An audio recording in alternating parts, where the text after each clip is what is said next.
to get into the live stream.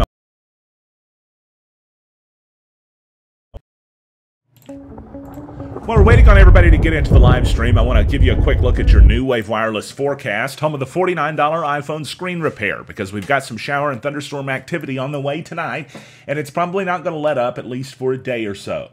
Expect 3/4 of an inch possible of rainfall overnight, maybe around half an inch too, and showers and thunderstorms mainly coming in after 1 a.m., a low around 74. Then more shower and thunderstorm activity on the way for Wednesday, up to 3/4 of an inch of rain possible and a high around 88. The high around 86 on Thursday, with more rainfall possible then too, but it shouldn't be as much as we see tonight and on Wednesday. For Friday, less of a chance of rainfall. It starts to taper off actually Thursday night. Mostly sunny skies at a high around 89. Same story on Saturday too. It's 91 degrees. Heat index this afternoon over 100, and humid and nasty feeling outside. Thankfully going to be cooling down over the next few days. We've got a busy day today on NEA Report. Let's get started with the news.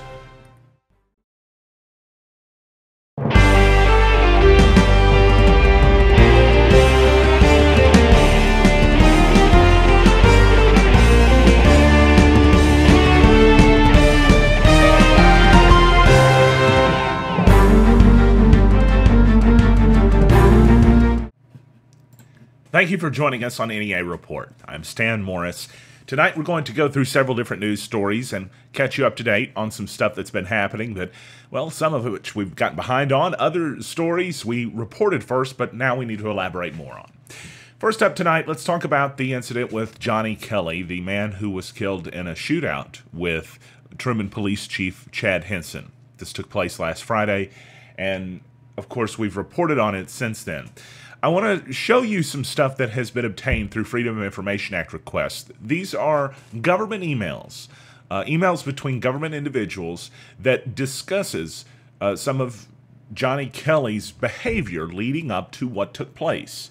The days, the weeks, and the month leading up to it. And there's some stuff that we need to talk about it here, because I've seen comments online that have blamed the media, that have said that the media is not your friend and that the police are not your friend. Well, to be blunt about it, the police and the media are your friend, or at least that's supposed to be our job if we're doing it right. Sometimes on both sides we mess up, but tonight, we don't think that's the case on either side based on what we're seeing. And we're dealing with facts tonight. So first up, I want to show you the name, as mentioned up here. This is all related to Johnny Kelly. Now, the name here is actually misspelled. It's K-E-L-L-E-Y.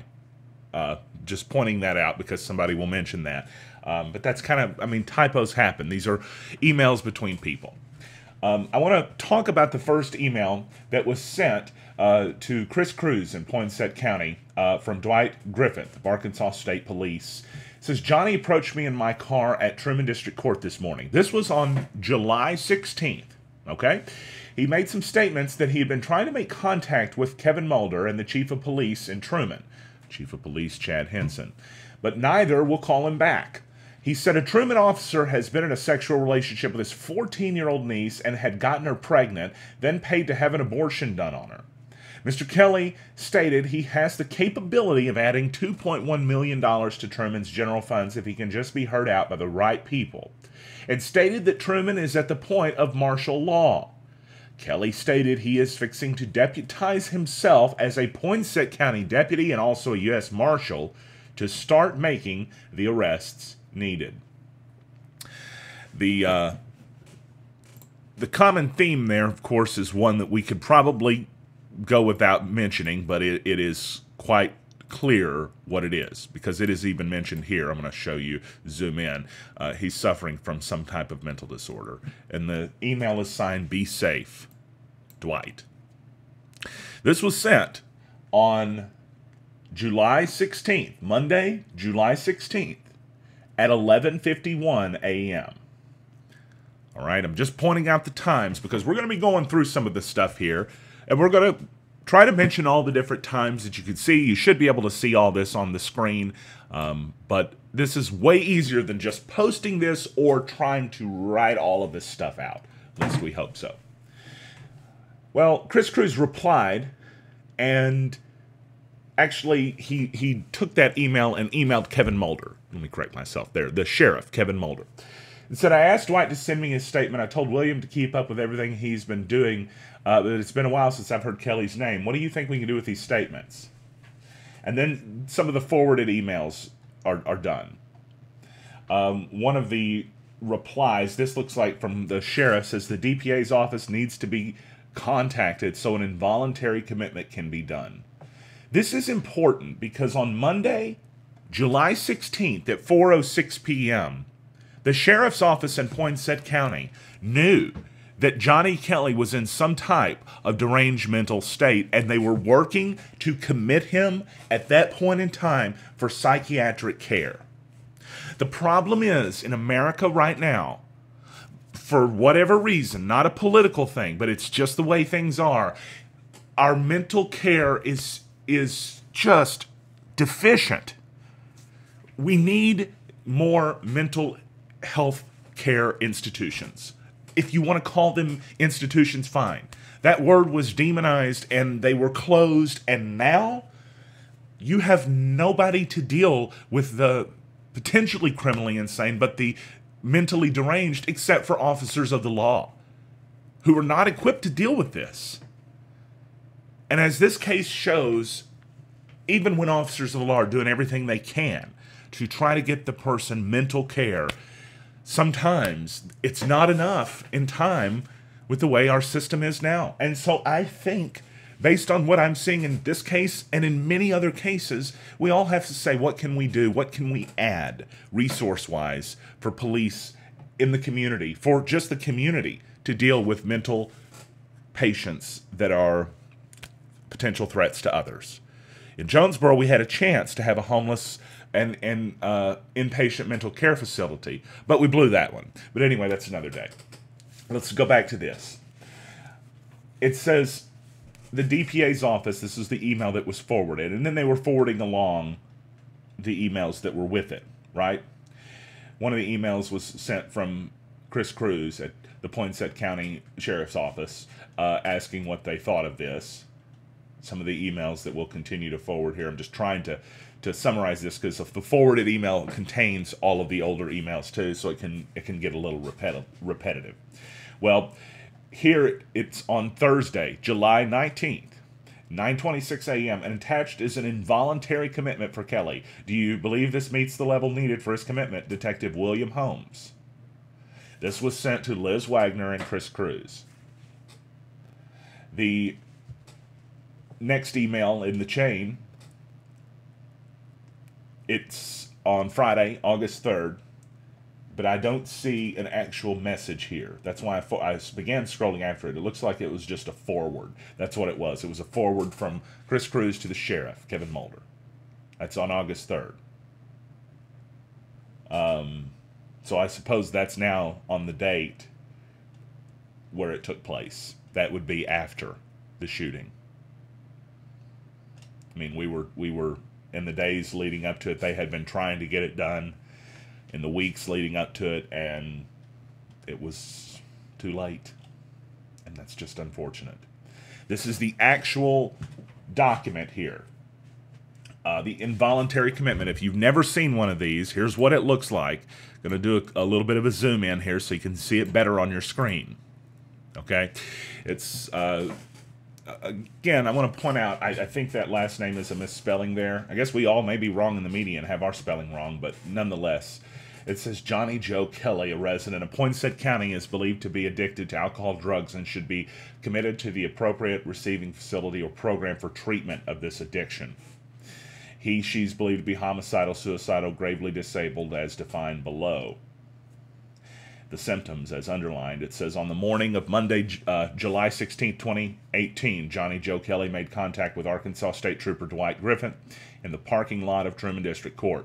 Kelly made a series of irrational statements to Trooper Griffin. Kelly stated he's been trying to make contact with the sheriff, Kevin Mulder. See, it says Mulder, but I meant to say Kevin Mulder. Typos happen. And Police Chief Chad Henson. But that neither will call him back. He stated an unidentified Truman officer has been in a sexual relationship with his 14-year-old niece, resulting in the pregnancy. Kelly said that the officer paid to have an abortion done on her. Kelly stated he's had the capability of adding $2.1 million to the general fund. And this is all the stuff we read to you earlier about him saying he could deputize himself a U.S. Marshal and start making the arrests needed. Detective William Holmes, it says, had similar conversations with Kelly both by phone and near his residence on Casinger Lane, which is where the fatal incident took place in Truman. On each occasion, Kelly states he is unfairly being targeted by the Truman Police Department and that he plans on taking the steps to ensure this won't happen again. That's an extremely important detail there. Plans on taking the steps to ensure this won't happen again, including getting his, quote, personal friend, the governor of Arkansas, various law enforcement and federal agencies involved. He stated to other Truman officers and our deputies he is OSHA approved as an electrician and a plumber, and that he will sink the city of Truman for various violations. Sorry, I didn't understand that for a moment. And so that was signed, but unfortunately was never, it actually never was officially signed and certified. I guess this was just the petition that they had tried to get done, but unfortunately were not able to in time. On Monday morning, after all of the incident, it says, has the email here. They're trying to basically forward along all that they know, all the evidence that they have of the behavior of Mr. Kelly. On July 18th, it says, William Holmes, the detective, contacted by Chief Deputy Chris Cruz about the comments made to the state trooper, and those were submitted to Liz Wagner at the DP's office. It was followed up with a phone conversation, but it says she did not believe that the level had been met which a judge would sign off on an involuntary commitment. That seems to be where it stopped, unfortunately. Now, two questions have to be asked. And number one is, would the judge have signed off on it, or is she right? Is the law just not enough?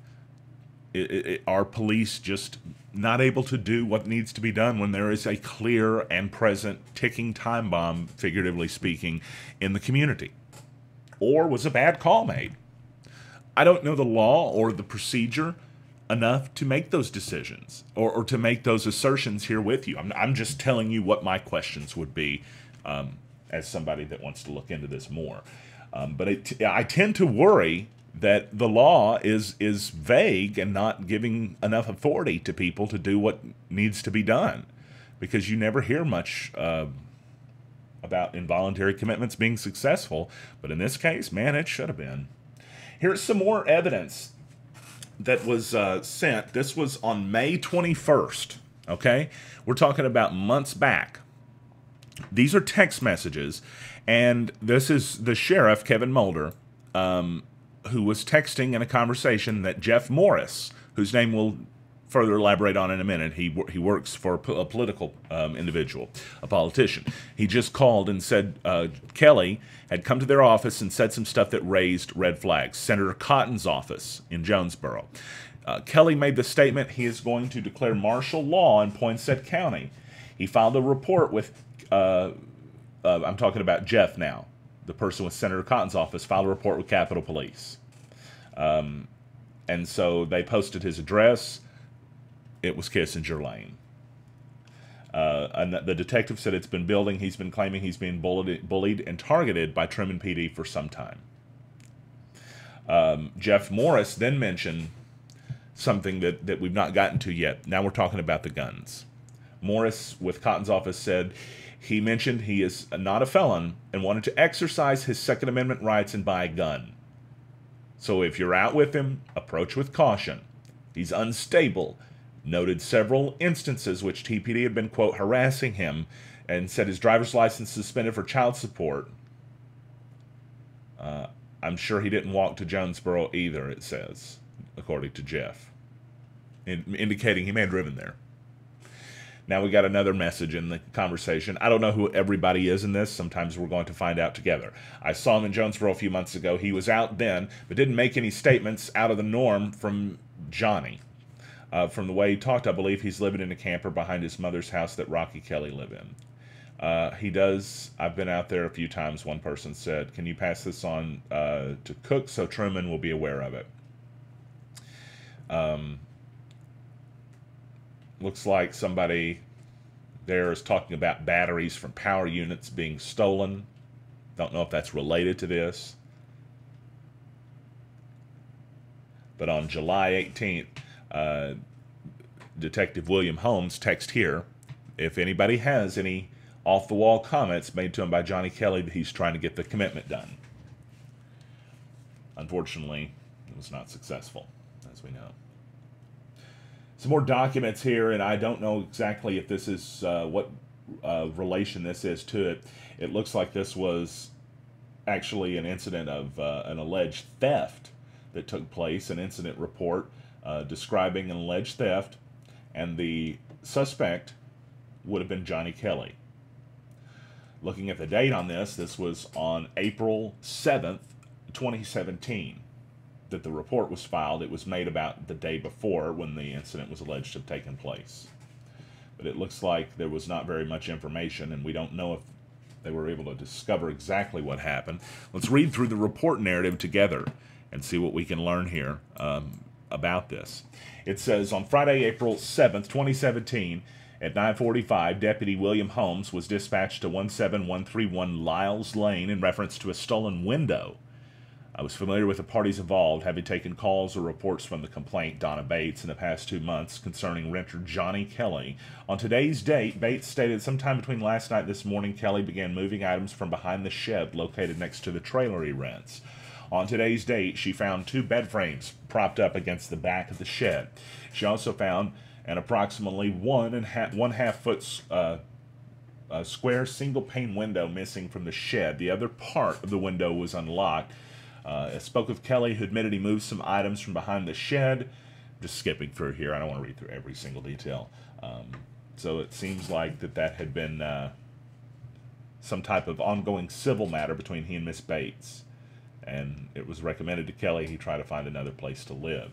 Here's a report from April 29th that appears to be between the same 2 individuals.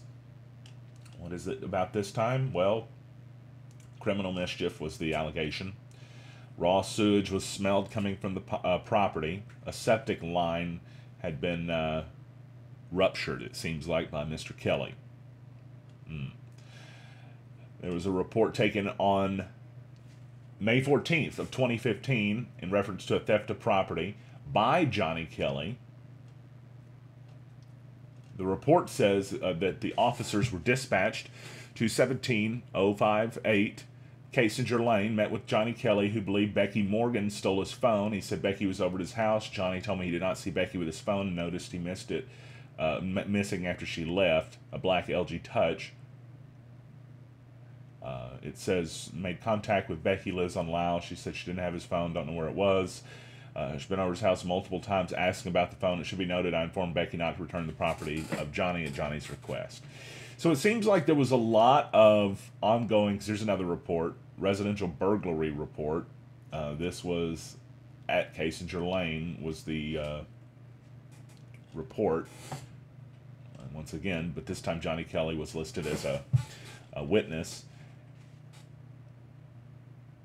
And I'm just trying to continue going through here to see what else we can find, information-wise, that would help us to make more sense of this. There's a lot of documents in here, not all of which are relevant, and some of which are. This is Johnny Kelly entered a project. This was on September 1, 2014, a place for recovery for men and women. His graduation date would have been set for September 29, 2015. So, I guess a halfway house type thing, or a drug recovery thing. This is more information. This is dating back to 2014. Drug charges, possession of methamphetamine. It looks like driving while on a suspended license charges for Johnny Kelly. A drug history. Bizarre behavior leading up to the incident itself last week. Discussing guns, discussing the police, conspiracies. What's unfortunate about all of this is all of the evidence indicates that this man had a mental deterioration over several months. But a report from WMC that was published over the weekend said from the family, quoted the grieving family, that Johnny Kelly had dirt on the Truman police chief or Truman police. There's no evidence to support that. And when reporters interview people, we have an obligation to at least try to frame the conversation where the viewer knows how credible the person is we're talking to. So if they did decide to do that, it should have included something of which that said, they're grieving and we don't have any evidence of that. But none of that was said. It actually almost implied that they were making a good point, and based on everything we're seeing, they weren't. It was a grieving family that was defending the death of a man who had for years done crystal meth and then had a mental breakdown in recent months that involved him going to United States congressmen's offices and talking about martial law and deputizing himself. It's just very concerning behavior. And it's important to note that the authorities in Poinsett County did the best they could to try to deal with this under the letter of the law. And it's a tragedy that that was not enough, even weeks before the fatal shooting. Weeks before that, they tried to get an involuntary commitment, and they could not do it. So I think we have to do better as a society. We're not trying to beat up on Mr. Kelly. It's a tragedy what happened to him and involving him. I'm really glad my friend, who's the police chief of Truman, is okay and is alive, because he is very close, or was very close, to a life-ending circumstance last week. With those facts in mind, I think we should look at what we can do in the future to prevent incidents like these from having no options or paths of which they can be corrected before they take place.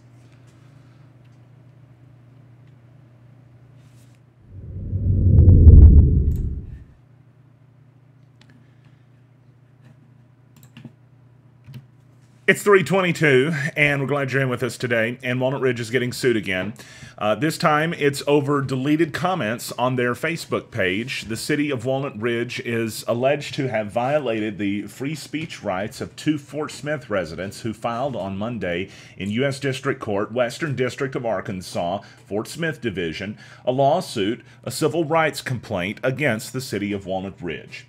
The lawsuit was filed by W. Whitfield Hyman and Natalie Hyman, both of Fort Smith, through their lawyer, which is the Zaffino law firm, Kesha Chiapinelli. I'm sure I'm saying that wrong. I sincerely apologize. The attorney representing the two. And they're presenting the lawsuit against Walnut Ridge through Mayor Charles Snap in his official capacity, along with the former police chief Chris Kirksey. The plaintiffs assert that Walnut Ridge violated their free speech, and that's through federal and state laws, rights by deleting several comments on the Walnut Ridge Facebook page that were posted in April. You're looking at one of those that was posted right there. That's one of the comments that was said to have been deleted in the lawsuit. The lawsuit asks for a jury trial, a restraining order forcing city employees to restore deleted posts, and attorney's fees, statutory fees, nominal fees, punitive damages, compensatory damages, and costs as well. So that's what is being requested. Now let's talk about some of the comments that was as well that were discussed. On April 18th, Natalie posted a link to body camera footage of the Walnut Ridge Police Department officer Matthew Mercado, who has since resigned. Her comments said, "Proudly serving Walnut Ridge Police Department," and that was deleted. This comment you're looking at, which was posted by W. Whitfield Hyman, shared to their timeline, was also deleted. That is the video that NEA Report obtained and then posted online. The comments, in addition to several others, were deleted, but since then the page was deactivated. Now another page has been reactivated in its place, but it's unverified and it's full of bad reviews, as we might expect. But that's because of the viral nature of the story, and review bombs are kind of a thing.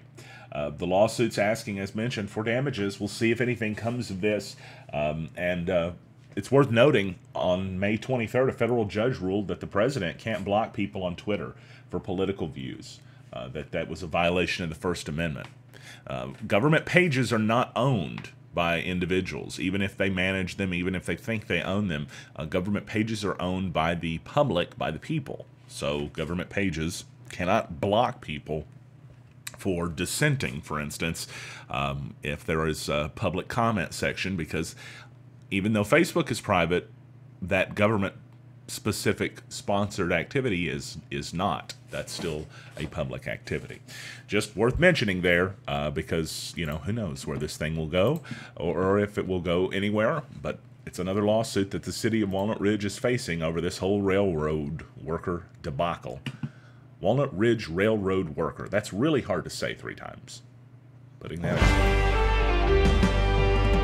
Family Medical Clinic of Walnut Ridge and Bono are your neighborhood healthcare providers, and we're now accepting new patients. We know you have a tight schedule, so we're here 6 days a week at both locations from 6 a.m. to 7 p.m. Walk-ins are welcome. In Walnut Ridge, stop by 1045 West Main Street or call us to make an appointment, 886-8300. In Bono, we're on Highway 63 North or call 930-9990. Walnut Ridge Family Medical Clinic and Bono Family Medical Clinic. Here for you when you need us. All right, I want to do another update on your New Wave Wireless forecast, and I also want to show you a look at radar. Actually, I want to show you that first before we do the 5-day, because you're going to be seeing some stuff rolling in later tonight that you see on the radar now. It's already in Randolph County, and maybe a few storms into the Boot Hill, too. We are going to see some storms tonight across northeast Arkansas, and we're going to be keeping a watch on those here on NEA Report. It should be mainly after 1 a.m. that most of the rainfall really starts to fall, but it looks like that leading edge of the storm could bring in a little bit of severe activity, so we'll keep a close eye on that stuff. I'm seeing some stuff in Jackson County there, too. Tonight, it's going to drop down to around 74 degrees. That's what the temperature should be. And hopefully, tomorrow, it's going to be a lot nicer. At least it looks like it's going to be. The temperature right now, the expectation is going to be significantly cooler than it was yesterday. Or rather, I should say today. Yesterday as of tomorrow, right? That's going to sound weird tomorrow when somebody's listening to this thing taped, as you can do on our YouTube page if you didn't know. But anyway, tomorrow's high around 88, down to 72. Tomorrow night, more showers and thunderstorms expected tomorrow and Thursday. It could be rainy for the next few days, but Friday and Saturday, that will taper off. About 90 degrees outside. We hope you're staying cool, and we're glad you joined us on NEA Report today. I'm Stan Morris, a little under the weather, but forcing myself to do it. Hey, when the news happens, man, you got to get it out there. I'm not going to tell you I'm going to be back tomorrow, though, because I might take a day off. I need it. We'll see you around.